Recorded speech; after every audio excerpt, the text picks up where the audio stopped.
رسول اللہ صلی اللہ علیہ وسلم نے ارشاد فرمایا کہ عاشورہ کا روزہ مجھے اللہ کی رحمت سے امید ہے کہ 1 سال کے گناہوں کا کفارہ ہے. تو بڑی فضیلت ہے. رمضان کے بعد سب سے زیادہ فضیلت عاشورہ کے روزے کی ہے, 10 محرم کا روزہ. سمجھ رہے ہیں؟ محرم میں ہمیں شریعت نے کیا کرنے کا حکم دیا ہے, اسلام کیا کہتا ہے؟ پہلی بات, اسلام یہ کہتا ہے کہ محرم میں روزے رکھنا دوسرے مہینوں کی نسبت زیادہ ثواب ہے. رمضان کے بعد تو زیادہ سے زیادہ روزے رکھیں, اور اسپیشلی 10 محرم کا روزہ 1 سال کے گناہوں کا کفارہ ہے, یہ اور زیادہ ثواب ہے. پورے محرم نہیں رکھے جاتے تو کیا کرنا ہے, 10 محرم کا رکھنا ہے. حدیث میں آتا ہے کہ آپ نے حکم دیا 2 روزے ملا کے رکھو, کیونکہ یہودی جو تھے وہ 1 روزہ رکھتے تھے, صحیح ہے نا. تو یہودیوں سے مشابہت سے بچنے کے لیے ہمیں حکم دیا کہ اس کے ساتھ 1 اور روزہ ملائیں. تو علماء یہ کہتے ہیں کہ آج کل یہودی 10 محرم کا روزہ نہیں رکھتے, تو اب مشابہت ختم ہو گئی ہے. تو اگر کوئی 9, 10 یا 10, 11 کا رکھ لے تو اچھی بات ہے, نہیں تو صرف 10 محرم کا بھی رکھ لے تو بھی انشاءاللہ پورا ثواب ملے گا, کیونکہ اب اس میں مشابہت رہی نہیں ہے. سمجھ رہے ہیں کہ نہیں سمجھ رہے؟ یہ کرنے کا کام ہے. دوسرا کام, محرم میں گناہ دوسرے مہینوں کی نسبت زیادہ, اس کی قباحت زیادہ بڑھ جاتی ہے, کیونکہ 4 مہینے محترم ہیں, شوال, ذی قعدہ, ذی الحجہ, محرم اور رجب. یہ 4 مہینے جو ہیں اسلام میں اشہر حرم کہلاتے ہیں. قرآن کہہ رہے فلا تظلموا فیہن انفسکم, ان میں اپنی جانوں پہ ظلم مت کرو. یہ ماتم کرنا بھی تو ظلم ہے نا اپنی جان پہ. تو اللہ نے فرمایا ان 4 مہینوں میں اپنی جان پہ ظلم مت کرو. کسی بھی طرح سے ظلم ہو, جسمانی ظلم ہو, روحانی ظلم ہو. جسمانی ظلم ماتم کر کے بھی ہو سکتا ہے, اور انگاروں پہ چل کے بھی ہو سکتا ہے, اپنے آپ کو پیٹ کے بھی ہو سکتا ہے. روحانی ظلم کیا ہے؟ گناہ کر کا. تو نہ گناہ کرنے کی اجازت, نہ کسی اور طرح سے. عام مہینوں میں بھی ظلم کی اجازت نہیں ہے, نہ اپنے اوپر اور نہ کسی اور پر. تو ان 4 مہینوں میں ظلم کی نوعیت بڑھ جاتی ہے. سمجھ رہے ہیں؟ یہ ایک محرم کی فضیلت ہے اسلام میں. اور تیسری فضیلت جو محرم کی, جو بعض روایات سے ثابت ہے, یعنی جو فضیلت تو نہیں کہیں گے اس کو, جو محرم میں کرنے کا کام ہے, وہ بعض احادیث میں آتا ہے کہ آپ صلی اللہ علیہ وسلم نے ارشاد فرمایا کہ عاشورہ کے دن اپنے اہل و عیال پر دسترخوان کو وسعت دو, اس سے رزق میں برکت ہوتی ہے. لیکن یہ جو حدیث ہے یہ ضعیف ہے, سند کے لحاظ سے پاورفل اور مضبوط نہیں ہے. بعض علماء نے کہا کہ اس کثرت طرق کی وجہ سے حسن کے درجے کو پہنچ گئی ہے. ہمارے ہی بعض اکابر علماء کی رائے ہے, علماء جو بر صغیر کے علماء, بڑے بڑے علماء ہیں, میں نام نہیں ذکر کرتا لیکن بہت بڑی اپر لیول کے علماء ہیں, ان کی رائے یہ ہے کہ یہ ضعیف, اتنی ضعیف نہیں ہے کہ بالکل ہی مسترد کر دی جائے, ٹھیک ہے نا, اور تعدد طرق کی وجہ سے درجہ حسن کو پہنچ گئی ہے. علامہ ابن تیمیہ رحمہ اللہ تعالی, جن کو سعودی عرب میں بہت فالو کیا جاتا ہے, ان کی رائے اور سلفی علماء کی رائے, جو سعودی عرب کے العثیمین, بن باز وغیرہ تھے, ان کی رائے یہ کہ یہ حدیث بالکل صحیح نہیں ہے, اور اس کی کوئی حیثیت نہیں ہے کہ دسترخوان کو وسیع کیا جائے اور عاشورہ کے دن کھانا کھلایا جائے. سمجھ رہے کہ نہیں سمجھ رہے؟ لیکن جو دوسری طرف معتدل علماء, معتدل سے مراد میں ان کو برا نہیں کہہ رہا, لیکن وہ انہوں نے حدیث کی جو, اب اگر آپ سندوں کی تحقیق کریں گے تو اس کو بالکل من گھڑت قرار دینا درست نہیں ہے. اگر سندوں کی تحقیق کریں گے تو ایسا معلوم ہوتا ہے کہ علامہ ابن تیمیہ رحمہ اللہ تعالی, جو ہمارے لیے قابل احترام ہے, انہوں نے اس حدیث کو رد کرنے میں تھوڑا مبالغہ سے کام لیا, غلو کیا ہے. ایسا نہیں ہے کہ بالکل ہی اس کی کوئی ویلیو نہیں ہے. تو ضعیف روایتیں ہیں لیکن کثرت طرق کی وجہ سے درجہ حسن کو پہنچ گئی ہیں. سمجھ رہے کہ نہیں سمجھ رہے؟ اس وجہ سے بعض علماء کی رائے, بلکہ جمہور کی رائے یہی ہے کہ محرم میں اگر کوئی اپنے بچوں کو جمع کر کے اچھا کھانا کھلا دیتا ہے 10 محرم کو, اور یہ حلیم شاید یہیں سے نکلا ہے, شاید یہیں سے نکلا ہے کہ یوں تو وہ اچھا کھانا ہو جائے گا, تو وہ کہتے ہیں کوئی حرج نہیں ہے. لیکن ایک بات جو دوسرے علماء کہتے ہیں, جو میری بھی سمجھ میں آتا ہے, بلکہ میں نے پہلے کہیں پڑھا تو نہیں, میرا دماغ اس طرف گیا, لیکن اس کی تائید میں علماء کے فتاویٰ مل گئے.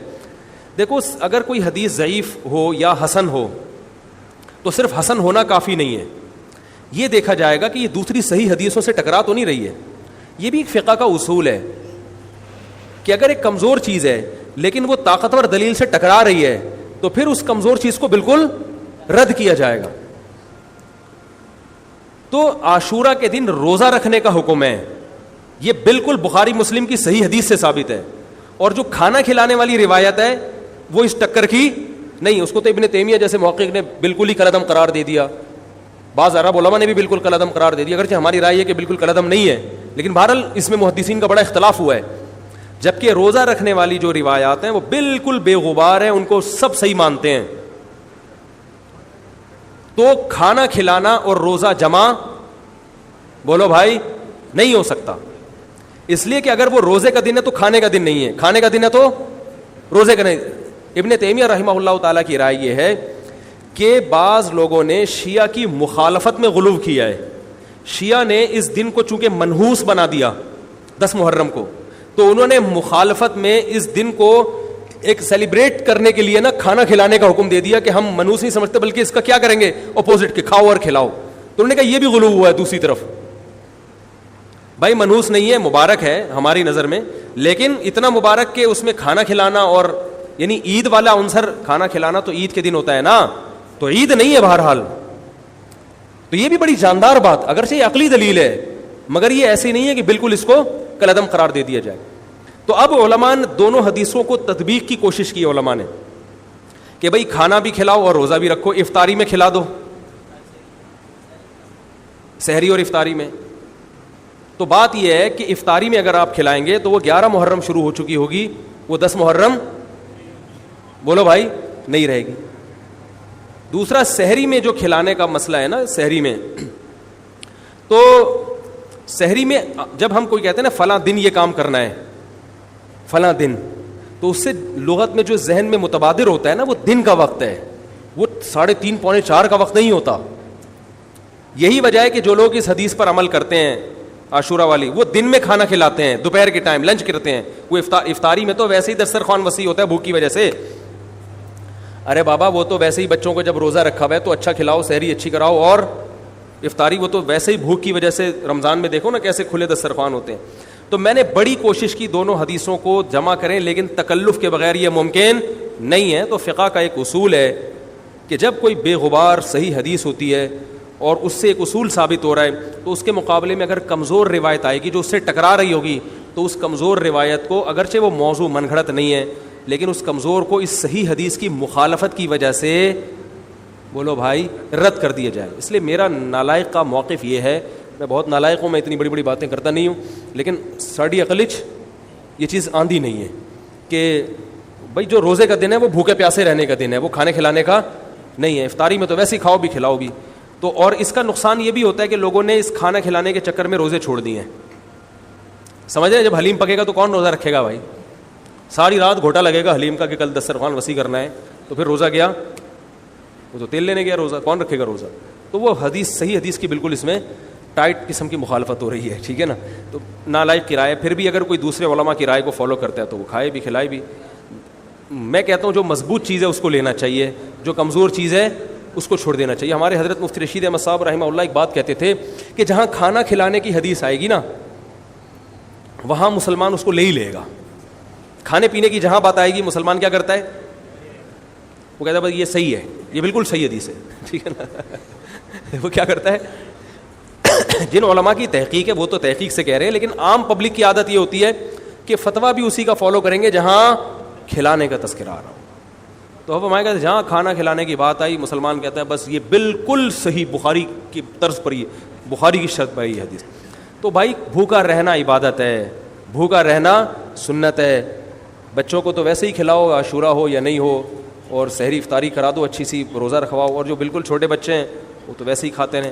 تو اس لیے, اور پھر اس کا نقصان کیا ہو رہا ہے, حلیم کے گھوٹے لگ رہے ہیں پوری پوری رات بیٹھ کے, اس کے الگ نقصانات ہیں, سبیلیں لگ رہی ہیں. حضرت حسین رضی اللہ تعالیٰ عنہ تو کربلا میں شدید گرمی میں بھوکے اور پیاسے اپنی جان دیتے ہیں, اور یہاں ہم کیا کر رہے ہیں, کھانا کھا رہے ہیں, اب دیگیں پکا رہے ہیں, شربت پی رہے ہیں. تو یہ بات عقل میں آنے والی نہیں ہے. اسلام میں کسی کی یوم ولادت یا یوم شہادت یا یوم وفات اس کو کوئی اہمیت نہیں دی گئی ہے. اگر دی گئی ہوتی تو سب سے پہلے محمد صلی اللہ علیہ وسلم کا یوم وفات کا دن ایسا تھا کہ اس پہ ہمیں غم منانے کا حکم دیا جاتا. اور یوم ولادت ایسی تھی جس پہ ہمیں خوشی منانے کا حکم دیا جاتا. کہیں بھی نہیں ملتا ہمیں. بعض حضرات یہ کہتے ہیں کہ آپ صلی اللہ علیہ وسلم کو خواب آیا تھا جس میں بتایا گیا کہ آپ کے نواسے حضرت حسین جو جنت کے سرداروں کے جنت کے نوجوانوں کے سردار ہیں ان کو آپ کی امت شہید کرے گی. تو آپ بلک بلک کے رونے لگے. اس سے بعض لوگ استدلال کرتے ہیں دیکھو غم حسین میں رونا چاہیے. تو یاد رکھو نبی صلی اللہ علیہ وسلم کو جب اطلاع ملی آپ کو غم ہوا آپ روئے. تو جب بھی کوئی غم کسی کو پہنچتا ہے اس کی آنکھوں سے آنسو نکلنا یہ نیچرل ہے. تو ایسی خبر کو سن کے آپ کو رونا آ جائے تو یہ سنت ہے, اس میں کوئی حرج نہیں ہے. لیکن کیا ہر سال نبی صلی اللہ علیہ وسلم جس دن یہ خواب آیا تھا تو اگلے سال اسی تاریخ میں دوبارہ روئے, پھر اسی تاریخ میں دوبارہ روئے؟ بھائی جب غم کی خبر ملی تو روئے آپ صلی اللہ علیہ وسلم.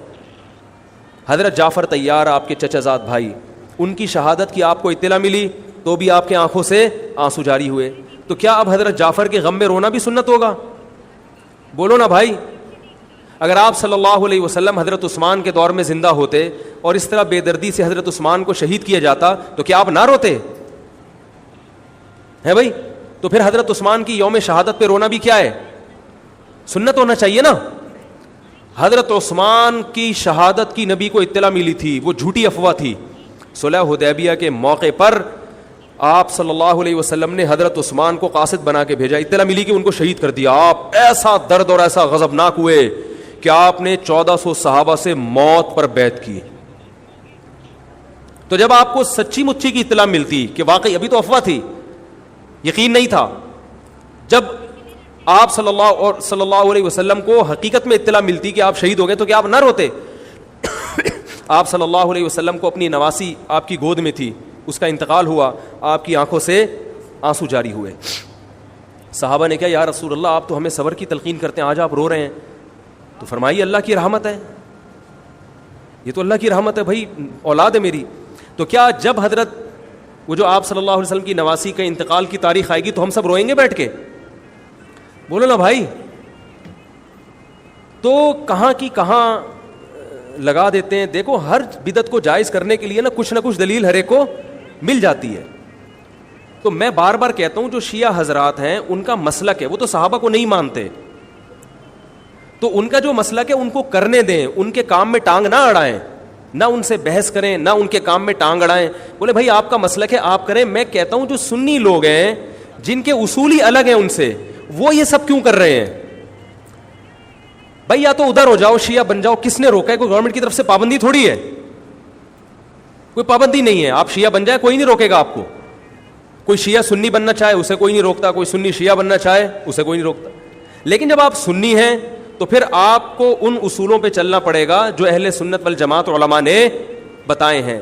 اہل سنت والجماعت کے ہاں رونا عبادت نہیں ہے. ہاں آپ نے کسی دن کربلا کا واقعہ سنا, چاہے محرم میں سنا, ربیع الاول میں سنا, حضرت حسین رضی اللہ تعالی عنہ کی ایک جو دردناک شہادت کا واقعہ آپ نے سنا, آپ کو رونا آ گیا, تو یہ عین ایمان کی علامت.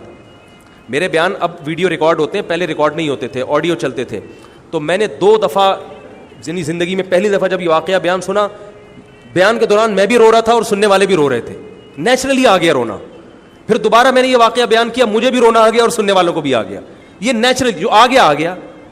لیکن اگر میں اس لیے بیٹھوں کہ میں روؤں, آج میں پروگرام ہے باقاعدہ, بولو بھائی, رونے کا, اور آپ کو بھی رلاؤں گا, اور وہ محرم کا واقعہ میں اگر ربیع الاول میں بیان کروں گا تو رونا آ گیا مجھے. تو جو خود سے کسی کا واقعہ سن کے رونا آ جائے اس پہ پابندی نہیں ہے, بلکہ اہل بیت سے محبت کی علامت ہے. لیکن یہ واقعہ جب ہم نے بیان کیا حضرت حسین کا تو مجھے رونا آیا. بالکل اسی طرح رونا جب حضرت عثمان کا واقعہ بیان کیا تو بھی آیا. ظلم تو ان پر بھی ہوا تھا, کوئی کم تھوڑی ہوا تھا. بلکہ مجھے یاد ہے جب میں نے پہلی دفعہ نبی صلی اللہ علیہ وسلم کی سیرت پڑھی, بالکل چھوٹا بچہ تھا میں اس وقت, میری عمر 9 یا 10 سال ہوگی, اور وہ آپ صلی اللہ علیہ وسلم کی وفات کا واقعہ لکھا تھا. تو اتنے بچے میں تو اتنی سمجھ نہیں ہوتی, لیکن جب مجھے یاد ہے میں پڑھ رہا تھا تو مسلسل آنکھوں سے آنسو بہ رہے تھے. ایسا دردناک واقعہ نبی صلی اللہ علیہ وسلم کی وفات کا. تو وہ تو کسی کے بھی وفات کی خبر جب ہم سنتے ہیں تو نیچرلی رونا آتا ہے انسان کو. کبھی وہ انسان کوشش تو برداشت کرنی چاہیے. لیکن اب ہمارے ہاں واقعات سنا کے باقاعدہ رونے کے پروگرام ہوتے ہیں. یہ اسلام کی تعلیمات نہیں ہے. یہ اسلام کی تعلیمات نہیں ہے, کیونکہ اسلام میں صبر کا حکم ہے. جو خود سے رونا آ جائے نا انسان کو تو وہ ایک نیچرلی ہے. اور کربلا کا واقعہ صرف اس نیت سے بیان کرنا کہ تاکہ میں بھی رہوں آپ بھی رہو, یہ غلط ہے. یہ اہل سنت والجماعت کے ہاں یہ اسلامی تعلیمات کے منافی ہے.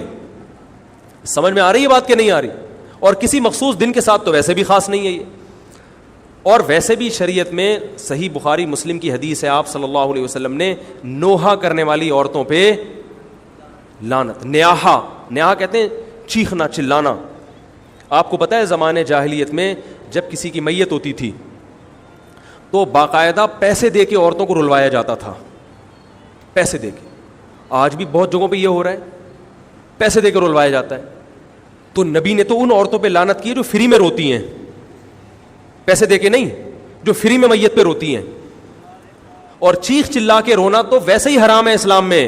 میت پہ جب بھی نبی صلی اللہ علیہ وسلم روئے ہیں آپ کی آنکھوں سے آنسو, بس چیخ چلا کے نہیں روئے ہیں. حضرت جعفر طیار بھی تو اہل بیت میں سے تھے.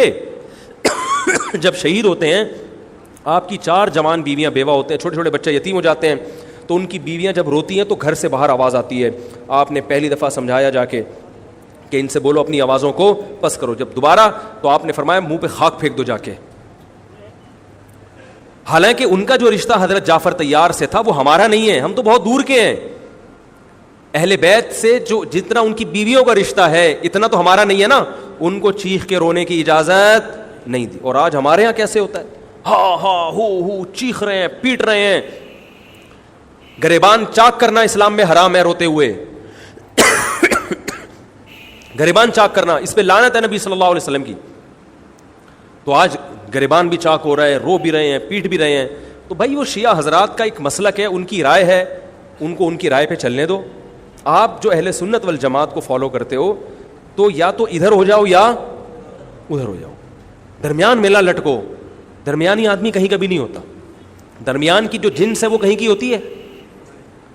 وہ بیچارہ نہ مرد سے شادی کر سکتا ہے نہ عورت سے. وہ کہتا ہے یا اللہ اگر مجھے آپشن دیتا یا تو ادھر کر دیتا, یا وہ تو ایک اللہ نے آزمائش بنا دی اس کو بیچارے کو, وہ آزمائش ہے, اسی آزمائش پہ اس کو قیامت کے دن اجر ملے گا. لیکن اپنے اختیار سے انسان بیچ کا بننے کی کوشش کرے یہ ٹھیک نہیں ہوتا. اپنے اختیار سے یا تو شیعہ بن جاؤ یا پورے سنی بن جاؤ. تو اہل سنت حدیث کی کتابوں کو فالو کرتے ہیں, اور جو ہماری بخاری مسلم ہے شیعہ حضرات نہیں مانتے ان کتابوں کو, وہ نہیں فالو کرتے ان کو. تو ہم تو ان کو فالو کرتے ہیں. اگر آپ کہتے ہو میں نہیں مانتا ان حدیثوں کو تو پھر بہت ساری چیزیں اور بھی ہیں وہ بھی چھوڑ دو. پھر آپ سمجھ میں آ رہی ہے بات, پھر وہ بھی چھوڑ دو.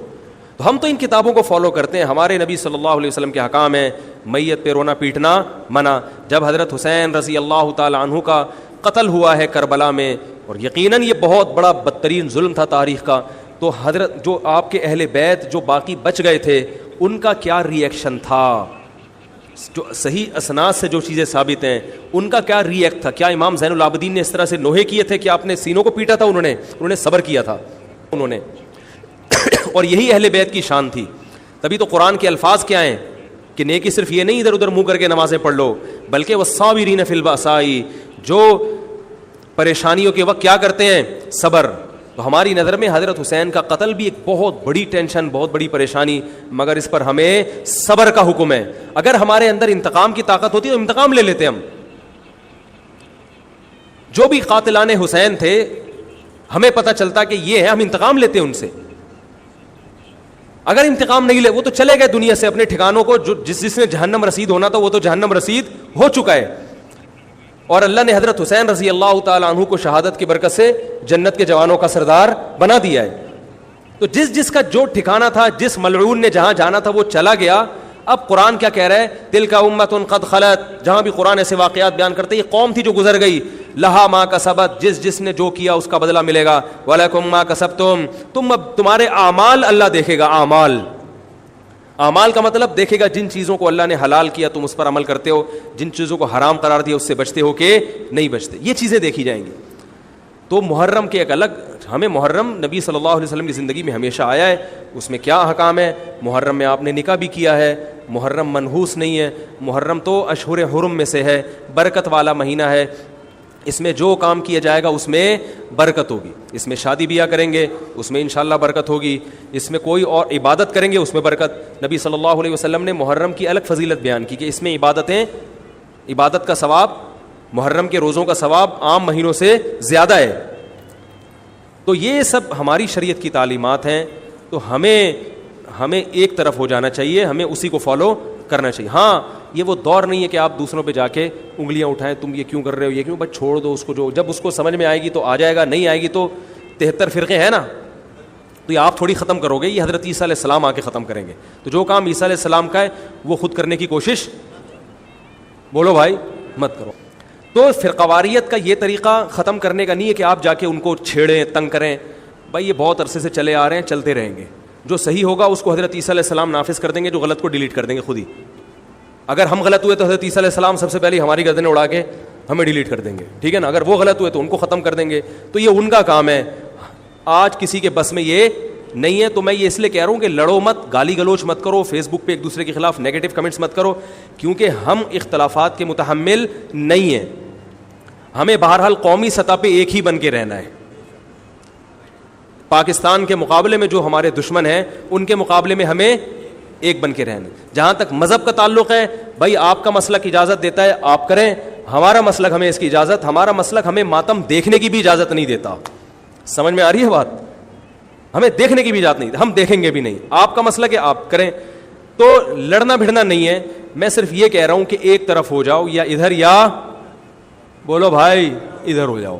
تو ہم یہ چیزوں کو غلط سمجھتے ہیں, نہ ماتم کو جائز سمجھتے ہیں, نہ رونے پیٹنے کو جائز سمجھتے ہیں. جس طرح سے رویا جا رہا ہے, کسی کو واقعہ کربلا سن کے رونا آ جائے, یہ ایمان کی علامت ہے اہل بیت. لیکن یہ کوئی سنت عمل نہیں ہے کہ باقاعدہ اس کو رلانے کے لیے آرڈر پہ بٹھایا جائے کہ چلو کربلا کا واقعہ سن کے رونا سنت ہے تو آپ بیٹھو تو رو. ایسا نہیں ہے, کچھ ایسی شریعت میں نہیں ہے. اللہ تعالیٰ سے دعا ہے کہ اللہ تعالیٰ ہمیں اہل سنت والجماعت میں اگر ہم ہیں تو حقیقی معنوں میں اس میں داخل کر لے, اور پھر اسی کو فالو کرنے کی توفیق عطا فرمائے, اور ملک کو بدامنی سے محفوظ فرمائے.